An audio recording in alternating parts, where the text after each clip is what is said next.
Pemilu ini sering dinyatakan sebagai pemilu loh paling buruk dalam sejarah demokrasi loh. Rekayasa pemilu yang terutama dilakukan secara sistematis dari hulu ke hilir. Ada rangkaian kecurangan yang tidak berhenti cuma di soal angka-angka. Oke lah, hukum formal tidak mencakup, tapi kalau setiap orang mengatakan ini anak haram konstitusi, ini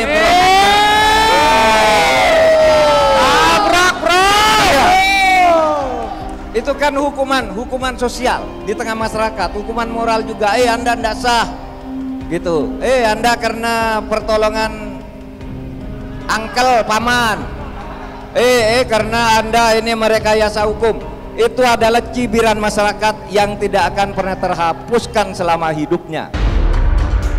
Narasi tentang pemilu brutal dan paling buruk sepanjang sejarah tak henti didengungkan selama gelaran Pilpres 2024. Bukan hanya oleh para politikus, kaum akademikus pun menggemakan suara yang sama. Penilaian tersebut diantaranya muncul setelah melihat Presiden Jokowi menunjukkan keberpihakannya kepada salah satu pasangan calon, sehingga kontestasi politik tidak berlangsung jujur dan adil. Juga diduga ada pengerahan aparat pemerintah demi memenangkan calon jagoan, termasuk menggunakan instrumen-instrumen negara. Sebelumnya, Mahkamah Konstitusi mengetuk palu putusan nomor 90 tahun 2023 tentang syarat pencalonan presiden dan wakil presiden. Dalam putusan tersebut ditegaskan, seseorang yang belum berusia 40 tahun bisa maju menjadi calon presiden atau wakil presiden selama berpengalaman menjadi kepala daerah. Dengan keputusan tersebut, anak sulung Jokowi, Gibran Rakabuming Raka, bisa ikut Pilpres 2024. Belakangan, Majelis Kehormatan Mahkamah Konstitusi memutuskan Anwar Usman yang merupakan paman Gibran dicopot dari jabatannya sebagai Ketua Mahkamah Konstitusi lantaran terbukti melanggar kode etik. Jajaran komisioner Komisi Pemilihan Umum pun mendapat vonis serupa. Dewan Kehormatan Penyelenggara Pemilu memutuskan mereka terbukti melanggar etik karena menerima pencalonan Gibran Rakabuming Raka sebagai calon wakil presiden dalam pemilu 2024. Namun, kendati pencalonan Gibran Rakabuming Raka sebagai calon wakil presiden cacat secara etika, ia tetap melenggang dalam Pilpres dan terpilih menjadi wakil presiden mendampingi Prabowo Subianto.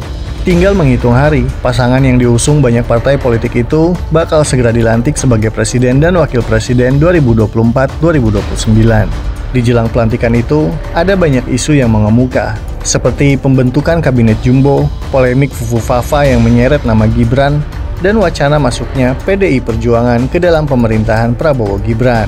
Terkait isu yang terakhir itu, kader PDI Perjuangan Abdullah Azwar Anas termasuk Budi Gunawan dikabarkan akan ditarik ke dalam jajaran Menteri Prabowo Gibran. Kabarnya juga sudah ada dia di dalam sama Menteri nih Bu Puan, gimana informasinya Bu? Pada waktunya.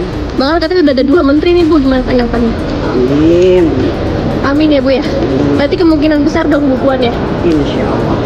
Apakah PDI Perjuangan akan mendukung pemerintahan Presiden Prabowo Subianto? Oh iya, jelas.